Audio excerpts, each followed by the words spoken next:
Well, I would like to welcome you all to a WorkTech webinar. I'm seeing the delegate numbers climb rapidly, so I'll give it another few seconds while everyone joins.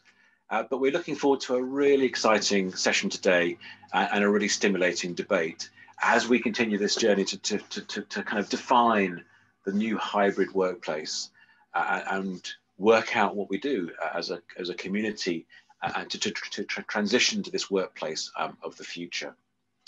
My name is Philip Ross. I'm the founder of WorkTech, and I'll be chairing the discussion today. And I encourage you all to ask questions. We have an esteemed panel who I'll introduce in a second. And please do throw some questions and join the debate as we all navigate what we could call this new normal. So look, today I'm delighted to be joined by four colleagues. Can I welcome you all to the webinar? Firstly, Dinesh Malkani.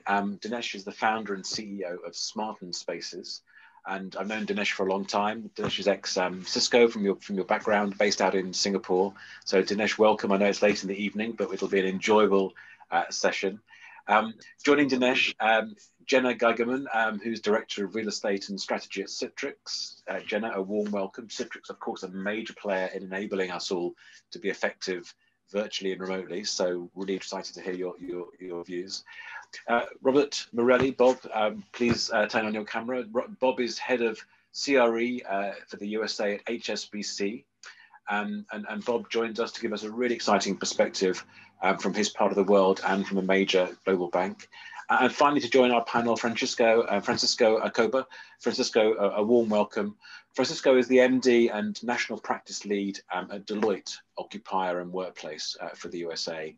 A great friend of WorkTech. And we were saying we normally shake hands at WorkTech New York at least once a year, and we're existing virtually for the time being. But please join me in welcoming our four panelists. So let's start the discussion with what your people have been saying to you. You know, we've seen a lot of the outcomes and outputs of surveys in the press. Those surveys are remarkable, actually. I was trying to do an average, you know, kind of modeling from both clients who shared them and we worked with, or from those that are published or done by the market research companies. And it looks like around only 7% of people want to come back to the office as it was before, 5 days a week. So that's quite an interesting figure. And of the rest, you know, the 93-odd%, seemingly about half want to be mostly at home and half want some kind of hybrid existence. So does that resonate with what you found in your own organizations? Jenna, let's start with you. I can see you nodding. What's been your experience so far? So we have a little bit more higher percentage of people who would like to come back to the office more. I'd like to think it's because we create fabulous real estate environments, but it also depends on the day. And I think the interesting thing about that survey is, you know, when it waxes and wanes, depends on people's mental health and, you know, how small their apartment is, you know, if they've gotten out on their own or they're still living under their parents' thumb or in a city.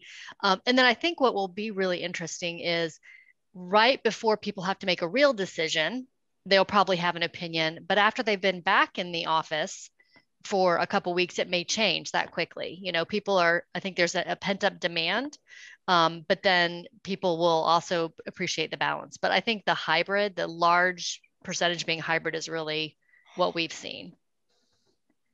And Francisco, you're nodding as well. What's been your findings?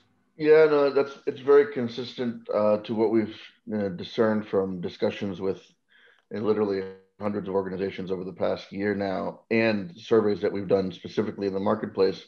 The organizations are looking at anywhere from 20 to 45% of their overall employee population to operate in a hybrid model going forward, and that's a fairly significant impact on the workplace and the real estate portfolio. So.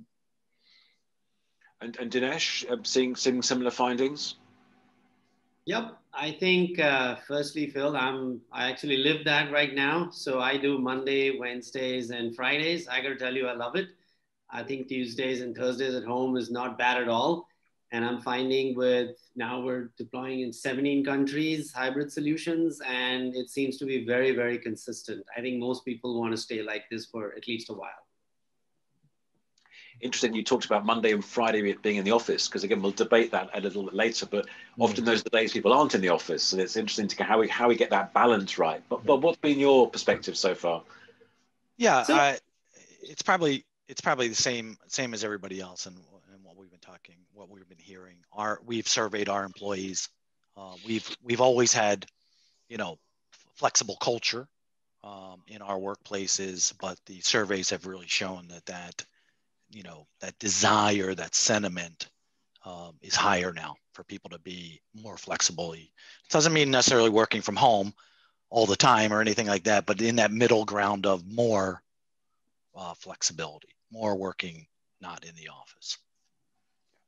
And Phil, I'd add an interesting point. So one of our clients in New York recently indicated, and so there's maybe also a difference depending on where you are, right? So a large city like New York versus another location, but our client indicated that they had just done their employee survey to find out. So they're doing monthly pulse surveys, find out how people are mentally and how they're thinking about this.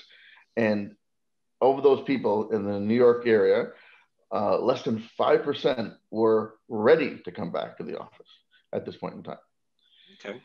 So that's also interesting, right? So if there's if that continues to be the sentiment, it's going to be interesting to see how that also impacts the return to the office timeline. Is that because of their personal concerns about their own health and how safe the environment is, presumably? Well, and also the hypothesis is also commuting. Yeah, transit. Yeah, that's a big indicator. In New York, which is still a concern for many. Mm-hmm. Or they're enjoying their second home in the Hamptons and they don't want to have to come back into the city. Completely. I mean, it's getting to the workplace that's going to be half the battle, and same in any major urban setting, I'm guessing. But I mean, look, these surveys, of course, are what people are choosing to say. They're self-prescribed, what they would like. Do we need to set rules, or can we let people have freedom to choose what suits them? I think it's interesting. I mean, Francisco, we were discussing, how do you determine who needs to come back? You actually mentioned mental health issues as well in our chat, and personal preferences. You mentioned just now personal situations. Those who are sharing space, those who've got small children. How do you need a baseline? Is it by exception? And how uniform do we think it needs to be? Is it a rule based on a job role, or can it be down to individuals? Where do we all think that should go? Yeah, it's a good question. I think that the thinking that we've been discussing, with clients, is that there needs to be some sort of it shouldn't not be necessarily be at the individual level at first, but think about it from a role perspective. So there are, depending on your business and what you do and your sector and whatnot, there are some roles, some jobs that they actually do need to be in the office, because they're either supporting infrastructure or supporting others, or the work that they do, the type of collaboration and interactions they have are, in some cases, maybe best done in person. So there needs to be some understanding of, okay, that for your job or your role, this is the expectation, at least as a starting point, as our baseline. Now, and that begins to help also the corporate real estate and the workplace function begin to think about, okay, what are the associated space and technology and other amenity needs that we're going to have to provide going forward? How do we plan for that? How do we think about that into the future? At the same time, there are, as you mentioned, there are individual circumstances. There are going to be some individual, health situations, family situations. So there needs to be a process for some exception management. But it's depending on the scale you're talking about too. If you're talking about 100,000 people, exception, you have to, how much exception can you flow into the model? If you're talking about 5,000 people or a smaller organization, you probably have more flexibility in how you work with people to manage that. Jenna, anything to add to that? Yeah, so you're nodding. How do you approach this? Is it about choice and personal preference, or must there be some kind of uniformity in a large corporation?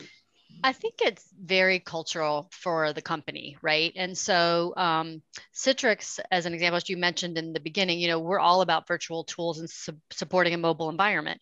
That being said, historically, we still had a lot of inconsistency and disparity within the workforce about who could work mobily and who couldn't, because of this assumption that to do your job for tech support or inside sales, you had to be chained to your desk and less mobile, right? But we found that that's not true, as it turns out. There's definitely gaps in the experience. But Citrix has taken this as an opportunity to radically kind of look at how we think about work and what people do in the jobs and who gets to decide who's in the office or not. And so really looking at that spectrum and putting more of the choice on the individual than historically maybe the choice was on the manager, and trying to figure out how to support that. Yeah. Tell us about your Space to Succeed program. I like the term, the name of it. It's kind of very, it's evocative of what it's there to do, right? Right, absolutely, in both a figurative and a literal sense, right? But that is a whole philosophical conversation within our company that's, cross-pollinating with all sorts of different disciplines and areas to try to really think about philosophically, where are we on the, in the office, out of the office, and in the choice and flexibility from the individual to, the manager, the department level, and trying to look at all the downstream implications. So for example, there's tax implications if we just let people work from wherever they want, right? We may or may not have an entity in that country or that. So there's a lot of ancillary impacts when the more fluidity you have, if you're not already in every single country in the world. And so trying to really understand it, and the performance-based part of that, if you really give employees the ability to choose where they work, managers who are used to more eyes-on management need to be trained to manage differently, and people need to focus on what are their outcomes, not just behaviors, right? Because that's what we're measuring, the outcome. And I do think on that point, it's if you go back a year and a half ago, and if we had this discussion, we would be talking a little different because we wouldn't actually know who needs to be in the office. But I think through this pandemic, we had the benefit of being able to say, actually, the real people that have to be in the office is 1.5% of our office population, right? Proven, given, done. So you start with a good baseline then, right? And then you can work from there to start figuring out that culture of, okay, 1.5 have to be in the office, right? There's paper to be processed in that office and you have to be there, but doesn't mean that just because everybody, the other 99% that can work from home, it doesn't mean it's working effectively all the time, right? So, but at least you have a baseline. You know, right? what the gaps there you are, can build. right? Yeah, exactly. Yeah. And now I had a comment. Fascinating. It is. There's been a comment from Neil Massa actually talking about the research is suggesting that actually higher employee productivity is being driven by where employees are able to choose where they work. And I guess that might even allow us all to improve the talent pool. In fact, it doesn't need to be near your locations. You can broaden that perspective. And Dinesh, talking about, geography and geographical differences, you're seeing perspectives working with clients in different parts of the world. How do they vary? You mentioned quite a contrast between Australia, who seem to be very positive and seemingly have done very well through the pandemic, versus, for example, North America. So I think, Phil, right now, essentially a lot depends on how the COVID situation is, getting controlled, right? Australia is open, so people are back. They want to get back to work. But I think that euphoria of, now my office is ready, so I'm going to run back, that lasts for a couple of weeks. And then they prefer to go back to hybrid because there was a life they had over the last 9 months with their kind of got adjusted to, right? So it is starting to vary, but I think these are great examples because for countries that are open, there's so much of work going on and experimenting how employees are feeling, what kind of scenarios do they want to work with. I think to the previous question that you asked, there is no one size fits all. And our recommendation has been, you got to test and learn, because how it works today is not how it's going to work 3 months down the road, is not how it's going to work 6 months down the road. You have to be ready to change. In some companies, it will be mandated by the managers. In some, it will be employee flexibility. And within an organization, also, it could be vary. So many options will emerge. I think time will tell how it actually goes by. Yeah, it's very interesting, isn't it? And you're sitting in Singapore, right? You're in Singapore. Because it'd be interesting, there's been a lot of coverage in the last day or two in the press here in Europe about certificates, COVID certificates. Will we demand certificates to kind of get people back in the office, and how does that work? Interesting to get the view from both Asia, where there's probably a slightly more seemingly kind of move towards that approach, maybe North American perspective as well, because of course Europe is very wrapped up in data protection and privacy. So interesting debate over here. But any perspectives that you've all got? Well, I can tell you in Singapore, they're pushing for a global passport, right? But of course, different countries have got different perspectives on that. So, but in Singapore workplace, Dinesh, do you think that it's culturally perhaps more acceptable there, that there'll be some kind of COVID passport to show who can come back into work?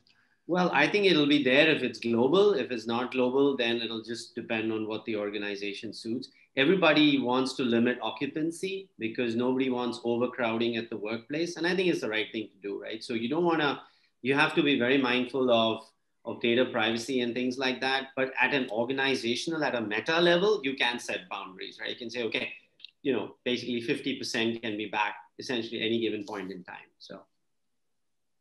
And any perspective, Bob, Francisco, or Jenna, anything that's come up yet around this idea of some kind of COVID passport?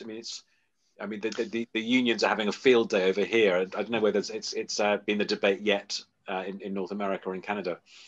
I think there's been some discussion about it, but I don't see an appetite at all. But then again, I don't see an appetite for people to rush back until there is this more of a feeling that it's safer to go back to the office. So there's not this mad rush to have to get people back into the office.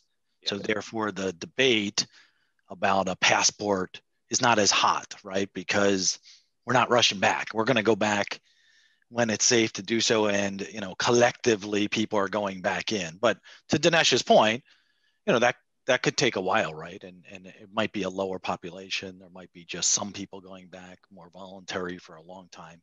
Right. And then at some point, I think people are hoping that it's just declared, it's kind of safe. So, use the office. Right. Yeah. And Bob, you were talking about the kind of the cultural differences, some departments being keen and anxious to get back, others less so. And this idea of maybe kind of cultures within the culture. What's your view around that? Is that down to personal leadership preferences and management styles, or is there something deeper that's at work here? Yeah, I think when we started we've had surveys, we've had talk about future of work and what this all means. But when we've started more recently, really started talking to people that actually work in our company, not just us sitting around in a round table, right, ourselves, but when we started talking to actual folks, and we started trying to pull out their perspective on, the hybrid workplace and what are you going to use the word? What's the purpose of the office going forward? What do you think now, right? We know you're not there yet, but what do you think? What we started to learn is that, there's definitely different cultures, and our organization obviously has many facets as a big financial institution. So some areas, are anxious to go back now because culturally, that's how you ran your organization, right? You had maybe senior people and junior people, and it was just culturally the way you ran your organization. You brought them together. They went out on client calls together. They sat in the office and sat around. Then you have other departments that were professional doing services where all their colleagues might be scattered around the world or, scattered around the US. And those people were finding, not really thinking about too much about going back to the office, don't have a lot of thoughts on that, kind of are tending to be like, I'm going to wait and see. I'm in no rush. And I probably want to be really hybrid, really flexible going forward in the future. So that's what we're starting to see. And it's that one size does not fit all. Yeah. Right. And that's kind of where we've backed backed off on some of our initial thinking, back in March or May when we started thinking like, oh, this is the way it's going to be. Yeah. But what we're finding is it's not going to be that way, right? It's not one size fits all. It will be hybrid, but then it'll be hybrid within hybrid, right? Is the way I would say. Mm-hmm.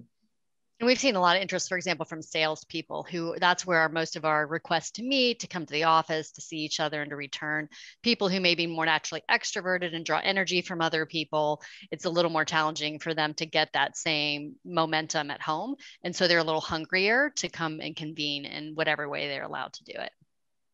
Yeah, Jenna, I think one other thing on that too. I think that's a good point is that, there are not just, this department that has a culture of just senior, junior type people that have, that they're teaching how to do the job on site with them at all times. But we are also seeing, multi-department saying, wouldn't it be nice to go in and work on a project together, but go in and then leave, right? So there is some of that enthusiasm starting to percolate, mainly because, it's tied to the more positivity out there as far as the vaccines coming. So I think people are a little more enthusiastic now that, there's a light at the end of the tunnel. Here are some purposes that we would like to maybe use the workspace for. And but that's not, actually a good, not go back the way it was, of course. Right. But, and the people who've had a high number of new hires in their teams are also a little hungrier because there is something, it's just a pale substitute, orienting people to the culture and to processes and the team dynamics when you're doing it virtually. There's just something that's satisfying about doing that hands-on. So I think also, just to the point you added, one learning we've had across every hybrid deployment we've done is, if you survey those employees, you find that they only want to go back when their team members are in the office. You're kind of sitting at home, you're a little bit isolated. Now imagine when you go back and you don't know anybody there, nobody from your team shows up. And and you're sitting in a room on Zoom calls. And so you're wondering, why did you ever come back, right? But where they've done a good job in grouping their teams because they're working on a particular project, and then they show up together, they're nicely grouped, they sit in the right neighborhoods, I think they have a completely different experience. I think those are the kind of people that come back and they pick up the phone and call their colleagues that weren't there and say, hey, I went to office and it was good.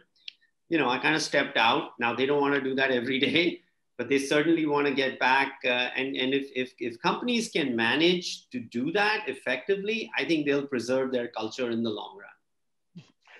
So culture is interesting, and there's a question that's come in about culture, which also now just touches on kind of mentoring and learning. And some of you are big graduate recruiters. You're bringing in young people, and there's a kind of an apprenticeship or training approach. Do you have any thinking yet around how that works? Because you can plan learning, but often some of the value around the unplanned, the osmosis, learning through osmosis and overhearing and body language and stuff. How do you think we can replicate that for those new recruits? Yeah, so it's a great question, and as you know, with most professional services firms, Deloitte, we bring on hundreds in a given year. It's typically going to be thousands actually of new hires from either undergrad or MBA hires, and it's a challenge, right? It's certainly going to be a challenge until we can.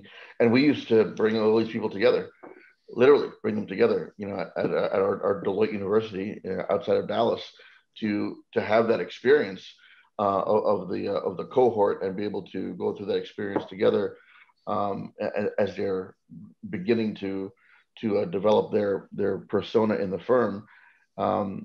It's something that we're certainly, I would say, very much looking forward to being able to do again as soon as we can. It's that we're not quite there yet, but it has been a little bit challenging to be able to do that as effectively, I think, over the past year. And certainly the surveys that we've done with folks internally, they're looking for that experience because it's really part of that the mentor-mentee relationship that they're looking for. Yeah. Any other thoughts? Anyone with a great idea? I would just say it's actually more important for people who are new to the work environment, because that you're not only learning about the company, you're learning about social behavior and business norms. Now, I think the incoming generations are crafting a lot of the business norms and we're all adapting to them versus vice versa. But there is that missing element of, what is it like to be in office and how do you, navigate that? That's just a complete gap right now. And I think that's part of this, it's very important that office is very important to bring people together. But if you talk to some new hires coming in, they might not have an idea that 5 days together is the right answer, right? So there is an expectation that highly flexible. So then it comes back to, how do you train the managers to manage people in this type of hybrid high flex environment? Because that's where it gets important. Right? So it's like, we want to be together, but we don't necessarily have to be together every day, where we're really not together most of the time and on a percentage basis, but we want to be together. So how do you make that happen? And I think there's something there that it can be more positive for new hires and recruiting and training, because if managers have more purposeful thinking around how to get people together, how to train them, how to be together, that ends up maybe being a better thing for these new hires, as an example, right? And then we have just come in 5 days a week, and if you bump into somebody and get lucky, great. Otherwise, it's hit or miss every day. But instead of that, make it hit every day, or hit every Tuesday and Wednesday and Friday. You know what I mean?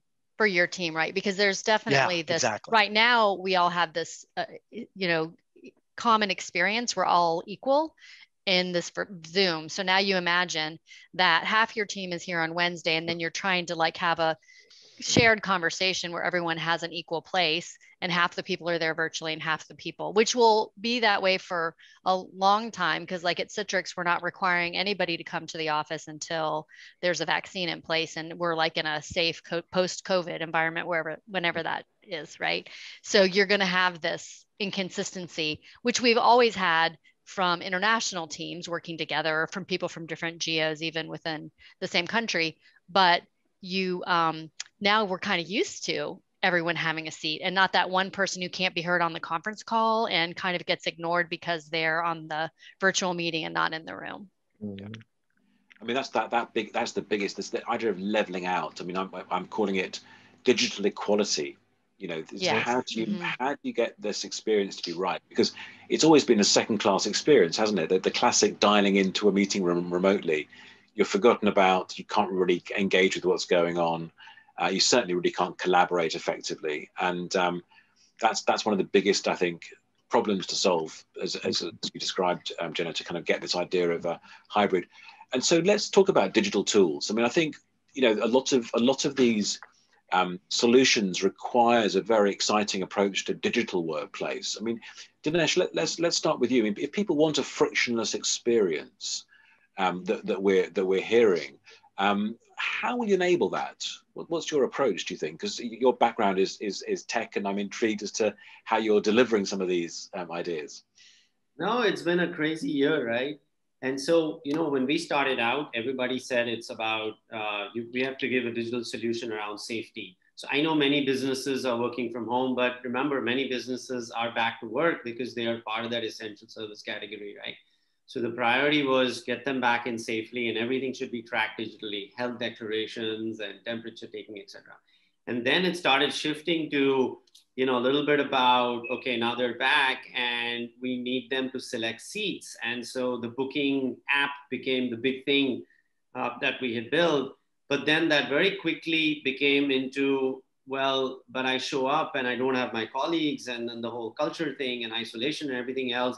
And then we started shift to this whole workforce management piece, right? Which was getting teams together. And then every time you're coming back, at the end of the day, I'll tell you the bottom line learning we have is you have to have the right technology strategy, because it was hard enough trying to manage many workplaces when you had fixed times and you had desks. Now you're operating in a hybrid model with different departments, with different people, different timings, cleaning that has to be done. You got to think of safety. So it has taken a lot. But at the end of the day, I think it's probably one of the most useful tools that is available today to the industry to be able to make sure they get hybrid right. It is still, you have to test and learn, and you have to be able to ready to keep evolving and changing, even on the digital technology and solution that you're putting in right now. But that's really been our learning. And I think it'd be interesting to see what the key ingredients are, because the apps can now do a whole range of quite exciting things. They can, as Dinesh has described, they can say, well, who of my colleagues will be in on that day? And potentially kind of use in the future AI tools to nudge you and make suggestions. But you can do wayfinding, you can do personalization. Let's get a view from you all as to what is needed, for this kind of great return to the office. Let's start with, should people be able to book a desk so they know that they're going to have the right place to sit and work when they come in? Bob, let's start with you. Where's your head at the moment with this? Yeah, I think again, we're in early discussions, early test and learn around the world. So we're taking the best of what we're hearing outside, inside the our organization, of course. But as Dinesh said, we've started desk booking, but it's very individualistic, right? Same point, right? It's good for people who just need to use it. It's good for some people, but it's not going to solve your, getting people back to work. So what we're looking at is things like how do we make sure our technology, our desk booking, you can book team desk booking, like simple as that, right? So like I'm going to book these desks for me and my friends, right? For Monday and Tuesday and team, or team space for our team because we want to do something together, or mixed team. It doesn't have to be your own team. So they're the kind of tools that we already have, but we're trying to customize some of them on the tech side to make sure that they would be usable and user friendly as people start returning to work before we get to, let's call it the future, normal, right? So we're in this interim period of how do you start being ready for more people to come back, but not just saying go back the way you were at all, right? So the technology is important as far as applications, making sure you can seamlessly book space for people you want to book space for together, but not a conference room, like just space, right? Regular old space for a couple of days, something like that. So that's where we're really focusing right now, I would say. Makes sense. It is that kind of tribe or cluster that you want to be with, and that could be, as you said, friends, but it could be on a deal or whatever exactly. It might be, right? And you need to be with those people. Jenna, what's been your thinking or approach so far? So the number one thing is the health affidavit, right? To make sure people who do come in the office have verified they've taken their temperature and they don't have COVID and they haven't had any risky behaviors. But what we're looking for, so I would say, as Bob mentioned, the desk booking is the second priority. We're actually developing our own workplace app so that we can kind of consolidate a lot of these features into a good employee experience. But the reason that is important is because we were mentioning earlier that a team wants to come in together. And so if I have a bunch of assigned seats for an engineering zone, for example, chances are the 10 people who work together, only half of them, every other seat can come in on A/B days, and the other 5 can come in on the other 2 days of the week. It's a lot more fluid if they're all unassigned and they can decide these 5 people can come in. They may have a project to do. They may have, preferences to work together, or they may be particularly risk averse and want to come in on Fridays when nobody else is in, right? So those kinds of giving that flexibility and using that as a tool to not just during COVID, but to use that as this is the way we're going to operate going forward, right? So we have kind of this opportunity to change user behavior. It's easy to disrupt when everything's already disrupted. It's a lot harder to go from a status quo, everyone has assigned seat, all of a sudden we're going to go unassigned. That's a huge change management, right? Mm-hmm. And so desk booking is a tool to bridge that. So I know where I'm going to sit today. I feel comfortable with that. As Bob mentioned, I can decide to sit with my team And so then that's kind of a best of both worlds, giving us flexibility and also much better analytics about the usage of the portfolio, which help us look at, the portfolio planning and where do we need space, more or less space, right? And I mean, it is much easier with unassigned seating. And some of you have been on that journey for a while. I mean, Francisco, do you have any view as to how you're approaching, or for your clients, you're approaching these tech tools? Is it about booking, but booking in an intelligent way so that you're with the right people? Or is there anything else you're looking at that's intriguing? Yeah, it's a few things. I guess one, with regards to the being able to reserve a space, if we're looking at an environment in the future where, the anticipation is, organizations are probably going to have less real estate. They're going to reduce the overall footprint. And, Deloitte just finished a survey with in a marketplace recently, and I think it was 74% of CEOs specifically indicated that they would have a smaller portfolio in the range of 25 to 30% going forward, right? So they're definitely thinking about this. So if that's the case, being able to book a space, I think, is going to become even that much more and more important, because if people are going to leave the safety of their homes, and the perception that they're going to go out into the marketplace, into the city, and they get to the office and there's no place to sit, right? They haven't reserved a space. That's not going to go over very well or drive a very good workplace experience, right? So there's that comfort that you will have a place that where you're going, and you'll be able to use it when you get there. The other thing is, and it's actually something that we've done at Deloitte, we've been doing unassigned seating and hoteling for 20 years, right? So this is a long time practice for us. In our own workplace app, we have it's set up so it also understands who you typically work with in teams, whether that's your formal team where you align organizationally, or based on your traffic and your email and who you've been talking to, the teams you've been working with. If I get to the office and I already reserved a space perhaps on the 10th floor, but I get there and say, hey, Francisco, there's like an AI bot that'll come up and say, this colleague and this colleague are actually on the 12th floor today. Do you want to sit next to them? And I say, yes. Okay, great. So then I go to the 12th floor. So, but being able to push that type of optionality and decision-making to the end users, to the occupants, I think is going to be very important to drive a positive workplace experience going forward. So we're talking about some quite interesting intelligence here. It's not about kind of just a self-service, I need to book a desk. It's got intelligence behind it. And Dinesh, how does this web into the broader idea of the Internet of Things? The fact that space can now be smart, that we can integrate with other aspects, from Wi-Fi infrastructure to be able to give a location-aware experience through to sensors. So that if Francisco's people have booked a space where actually the air quality is a bit stale, it suggests maybe somewhere else to go and work. What's your overall vision as to how we smarten up the experience? So, Phil, in trying to deliver that experience, we've landed up integrating with 60 different IoT devices, right? And there's a reason why, because what we figured was, we took a bunch of employees and we said, let's really truly map out what their day is going to look like. Yeah. Get up in the morning, do your health declaration, pick a seat, get in. Since you have booked a seat, you have to integrate with the access control to know that you can go in, you use your phone, everything is contactless.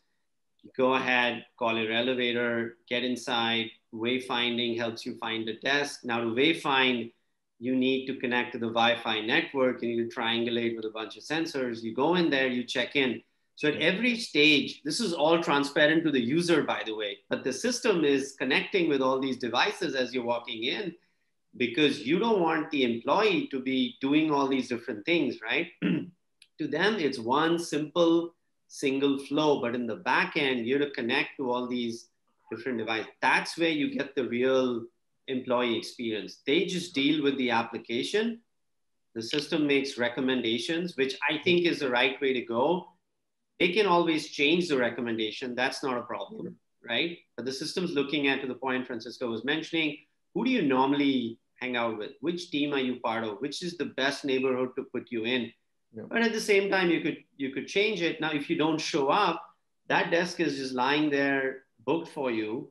It's just getting wasted. Can it be thrown back into the pool? Now, for that, you need a sensor so that you have the ability to check in. So I think it's really a combination of the devices. It's the combination of booking tools with really solid intelligence, and then work from home rostering, which really helps you determine what's the best days for you to actually go back home to. I mean, basically, or stay at home or essentially go back to work.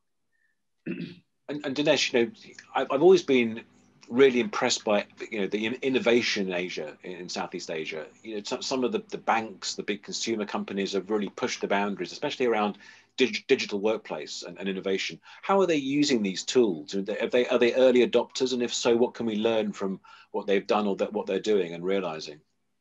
So, to be honest with you, Phil, I think it's been interesting, right? But we're working with companies like Mondelez in the US, right, where they have been adopting the tool to be able to leverage on it for their entire back to work program, right? To be able to determine, who kind of gets in, do their declarations, things like that. And they started on this journey about a year and a half ago, where they were looking at flex desking and meeting room bookings through automated tools. So I think from an adoption point of view, it's been a mix. We're seeing clients in basically the US, we're seeing them in Europe, we're seeing them in Asia. In Asia, I think the only advantage a few countries have is that, they're open. So I can step out and go to office and, everything's open right now. So there's a little more data that we have, but from a technology adoption point of view, I think it's pretty global. We're doing sites even in Africa, right? So I'm finding that, it's starting to, this innovation cycle is here to stay. And, wherever and whoever is talking about hybrid is looking at very innovative ways to be able to do it, leveraging on tech right now. And Bob, we discussed this kind of need almost to test and learn, what I might call being in a kind of perpetual beta. How can a large, you're all three are large organizations. How can you, embrace perpetual beta? What is your approach to kind of on innovation, continuous innovation? Yeah, well, I would say it's probably a little more difficult for us to move along. But what we've, Dinesh mentioned about the innovation on the digital, and I think that's where we all want to get to, right? And a highly intelligent workplace. So we're all trying to work to that. But testing and learning, what we've kind of said was, stop asking me what the workplace will look like in the future, right? And, nobody knows. I don't even know who's coming back. Nobody knows, we don't know all the answers, right? So what we've kind of embraced is that we do have to just start testing concepts. And they could be simple concepts like booking team space in a desk, some desk. That's simple, using the existing portfolio, right? But we also know that we need to really test a changed workplace, right? So as we have opportunity, because of property transactions or what have you, it's a perfect opportunity. Where we don't have property transaction opportunities, it would be on more of a smaller scale testing and learning. But it's not all about, having to pull out furniture or anything like that. You can test and learn concepts of team space booking and good digital and good intelligent digital technology to get you to that future place. So everything we talk about now is, not what it's going to be, but what we're going to do next to test it. So that's how I would say we're approaching this as we move forward. No, that makes total sense. And Jen, I mean, your business is sitting in the West Coast where the kind of fail fast culture is prevalent. I mean, do you like that approach? Test, evaluate, move on. Is that kind of your vision as well? Yes, absolutely, from product and all the way down to real estate. But as an example, this is the old school testing. I actually put sensors on a floor in Fort Lauderdale where our headquarters is and a floor in Sydney, Australia. So, and we looked at everything we were going to measure, like, do people use rooms more if they're bookable or not? Which seats are they choosing to use? Does it depend on if there's a phone in the room? The AV technology. I had this all mapped out, and it went live in Fort Lauderdale in January and in Sydney in in February. So you can imagine not a lot of data was collected through that, right? And now it's kind of dormant. Timing. Yep. But the idea of both of those projects is we had tried new design concepts with different kinds of furniture and different setups, and we really wanted to understand which places people preferred. And so the only way to get that kind of data is, well, you can get it several ways. You can get it from asking people, walking around, surveying people, but the most effective way is actually having sensors to understand behavior and just watching what choices people are making. And so I think that we'll do more and more of that, not through the whole portfolio, because that gets to be extremely expensive. But when you're in a new concept or you do have an opportunity to deploy a new office and you're trying something, measuring the behavior and using that learning to leapfrog to the next time you make a design decision and get to invest capital in a new space. And you mentioned, Jenna, portfolios. I mean, there's a couple of questions that have come through on this. And Francisco, we were discussing earlier, what does the portfolio of the future look like? So, I mean, let's start. I mean, what is the quantum of portfolio for real estate decision makers? And, what should they be doing to think about this kind of new normal? Yeah, well, I think, number one, I completely agree with Bob when he says we don't know what we don't know, right? So there's a lot of unknowns out there right now. But now is the right time to start deploying the technology that's going to enable you to collect the data that you need to make good decisions in 6, 9, 12 months. Right? Because if you don't have the technology in place and it's all manual, it's going to be a very difficult process to do that effectively on any portfolio of scale, right? So deploying the right technology and putting it in place, collecting the data around occupancy, utilization, preferences, and Jenna, we've done that type of heat mapping before for certain types of, even within a large open workplace with different types of seating environments and configurations, using heat maps to see where people gravitate towards, what kind of spaces. Gathering all this information is going to be very important, right? Otherwise, again, you're going to be making decisions that could be, expensive capital, laden decisions that you may or may not have a lot of data to use, and the leadership in the organization is going to be asking and pressuring in many cases, how are we restructuring the portfolio? What are we going to do? We have leases coming up. Are we renewing? Are we downsizing? What are we doing? And having that data is going to be very critical. So taking the opportunity right now, but even as you're going back to the workplace, to deploy the right tech and tools is going to be very important. And do you get a feel for what quantum of reduction in real estate is kind of in people's targets? Where does, because we're seeing in Europe people asking for 30, 40, up to 50% reductions in real estate. Now that's kind of very bold, statements, and it's based on the fact that if people are working from home, let's say 2 days a week. And anyway, as you said, pre-pandemic utilization was not high anyway. There's the ability, in effect, to kind of take 50% off the number of square feet leased. What's your view on that around the table? And does that resonate with what you're hearing or thinking about for your own organizations?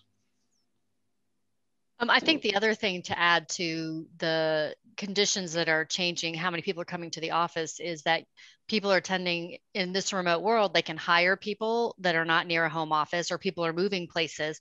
So you also have this migration from places that are office. So even the population that you're feeding from might be smaller, which would also affect that. And we've also looked at our strategy around, our smaller regional sales offices that might have dedicated space in, say, a WeWork or a Regus. Do we really need to have that when people are a lot more fluid, and when they're coming in the office is going to change a lot. And so maybe it's more a subscription model versus a dedicated space. And then you just kind of move that up the food chain as to larger and larger offices, and you get the same kind of impact. Yeah. Really, really interesting. Dinesh, the data was mentioned, and Jenna's poor use of sensors just as everything got shut down? Because that sounds like a really exciting experiment. I love the idea. It's going to be. I'm super excited when people start using it. You'll get back. That's exactly what we should be doing, a data-centric approach. But I mean, your platforms must generate interesting data. What insights could you give, given that Jenna can't measure the actual use of a space at the moment? What else could we be looking at? No, so Jenna, we have a lot of sites that are gathering a lot of data, right? So I'm sure when your teams come back, you'll start to see that. Look, Phil, I think before the pandemic, it was 100% of your space was only used 70% of the time, right? And post-pandemic, I think what basically everybody's trying to do is they're saying, I'll have 70% of the space, but I'll make sure with technology, I use it 100% of the time, right? That's where you start to get the ROI. Now, to be able to get that, you need data. And what's interesting is that because of the way the tools have evolved, that's on the software side and AI, but also on the sensor side, there are so many choices today, right? I mean, we partner with about 6 or 7 companies. We decided not to build our own sensor, so we're on the software AI side. But we just go and partner with the sensor companies because you can put one on your desk, you can put one up on the ceiling, you can put one under the chair, but all of it gives you very useful information. Now, having said that, I must admit that we also have some of the largest companies, believe it or not, they said, we're not going to put sensors in right now. We'll just put a QR code, right? People come in, check in. That data is good for me just because they didn't have the physical resources to be able to do that. But once you get your data, I think you start making very, very intelligent decisions. And I think to the point Francisco raised earlier, the time is now, because by the time people start getting back to work, the CEO of the company is going to ask 3 things. Number 1, are we ready for hybrid working? And if we're not, you're losing out to your competitor who's hiring from anywhere and has all the policies in place. Number 2 is, have I cut out 15 to 20 or 30 or 50% of my portfolio? Why are my friends telling me that that's what they're doing? And how, is there any reason why my company is not doing it? And I think the third thing is the employees are going to start asking. So I have my neighbors who do, the 3-2, and we're expected to come back to work every day because we don't have a hybrid strategy. I would say time is now to start putting the tech in, to start looking at your policies and start to get that data, because that data eventually is the one that will get you to be highly competitive in the market 6 months down the road when everybody is, or 1 year, I don't know, but when people are starting to get back. No, I couldn't agree more. And I think also the data will help shape people's experience, won't they? I mean, as we said earlier, you want to sit down in a place with your colleagues that you booked potentially because you like it or it works with what your activity is, and so on. So I think we're at the stage where it's interesting. A lot of people I've talked to talk about the idea of diversity actually being realized for the first time in workplace. Most organizations have diversity as a core value, but it's often parked at the front door, where in the space itself, it's one size fits all. And, you mentioned earlier extroverts, who want to come in because they thrive off the energy of others. And, maybe we're going to head to a much more interesting, diverse workspace or set of workspaces.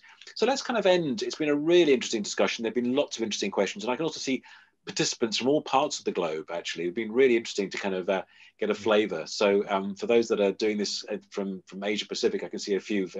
Congratulations for staying with us late into the night. But let's have a vision from you each. What is the biggest challenge, do you think, that's coming up in 2021? To some extent, the pandemic, for all its appalling downsides, has actually raised workplace up the agenda. Almost every organization, as we've heard, is thinking about what to do about work and the workplace. So if you could each make one bold prediction for us to kind of close what had been a fascinating debate, what would it be? What will happen this year? Jenna, let's start with you. What's your bold prediction for 21? My bold prediction is that not much is going to happen this year, that we will still be we'll migrate to what we call phase 3, which is the 30 to 50% every other seat kind of capacity, and that we'll hold there. And so most of what I'm thinking about is what does it look like in 2022, because I think that's when it gets really interesting. Bob. That was going to be my bold. That was going to be my bold Ditto, prediction. yeah. Nothing's happened. Good. No. I'm not out there on a limb. There's 2 of us. No, I do think I think what I would just add to that is that I do think, unlike any ever other time, I think the opportunity to talk about really what the future of work, the ecosystem will really be about, we will have the ability to talk to more people that never wanted to listen to us, we'll say all the time, but they will be very interested in listening to us and talking to us. So I think we will have not people coming back, as Jenna said, but we will have just incredible rich discussions with people that we probably haven't had rich discussions like this before. So yeah, I couldn't agree more. And those rich discussions, I think, will shape something very exciting for us all. And I think that's the beauty of it. Francisco, what are you seeing, and what's your bold prediction? You could be this year, next year, or let's not go for 23. Let's at least stick. Please, not 23. No, I would agree that on the timeline. I would agree. I think it's gonna. I mean, even most of the organizations we're talking to have already pushed things back to, if not late summer, early fall, and those dates will probably push. So that's certainly consistent. I just reaffirm that this is it's an inflection point right now for corporate real estate and workplace. I've never in 24 years of advising corporate real estate organizations, I've never had more C-suite level conversations about real estate in the workplace in 1 year ever. So this is a hot topic right now. Everybody's thinking about it. To Dinesh's point, they're going to be asking questions. So take the opportunity now to develop the strategy, develop the plan, and as Jenna and Bob said, be ready for 22. Excellent. Dinesh, bold prediction. Well, yeah, I mean, I look at it mainly from a technology standpoint, but I can tell you that very quickly, whether it's this year or next, the conversation is going to shift from this whole hybrid notion to human-centric. It's the people that got the most disrupted. Whatever you think of workplace, you got to think about it being very highly human-centric. Experience, their plans, teams working together. And in whatever you do, if you miss that piece out, I think getting to be successful in the new world is going to be quite a challenge. So that's where the conversations will shift to very quickly. Yeah, I think that makes a lot of sense, doesn't it? The human-centric workplace is a great way to end this debate. I mean, what's interesting to me is that the technology, as you said, has been remarkably resilient. I mean, who would have thought that we could have all left the office in a hurry and carried on working, and as we've seen, actually had productivity increases. And Jenna, I guess it's thanks to companies like yourselves that you have the infrastructure there that could be scaled up quickly. But that has a big impact on the office, doesn't it? In effect, we're bypassing the office to work. We're going straight into systems, cloud platforms that are not housed by office buildings any longer. So it is a great time to rethink what that office is for, as they're all standing empty, and the purpose that we will demand as we go back, this human-centric approach. Really exciting times. And I think these debates, as we're seeing, Francisco, you're absolutely right. I mean, the C-suite is now engaged in this, and it's on most agendas, whether it's law firms, banks, consulting organizations, or everyone else in between. So really interesting times. That's been, again, a wonderful debate. I think we're helping to curate these conversations. And in the current climate, it's really important to have these conversations. And no one has the answer. We're obviously now looking to 2022, which is not quite what I expected, but it's probably realistic. But we have a few more months then to kind of help shape these answers. That brings us to the end of our webinar. Thank you all for staying with us. We've had a fantastic audience today. A lot of these subjects are going on to the WorkTech Academy, so please go on to worktechacademy.com and continue the debate and join that with us. But for now, please join me in thanking Dinesh, Jenna, Robert and Francisco for a really exciting and enjoyable debate. Thank you all very much.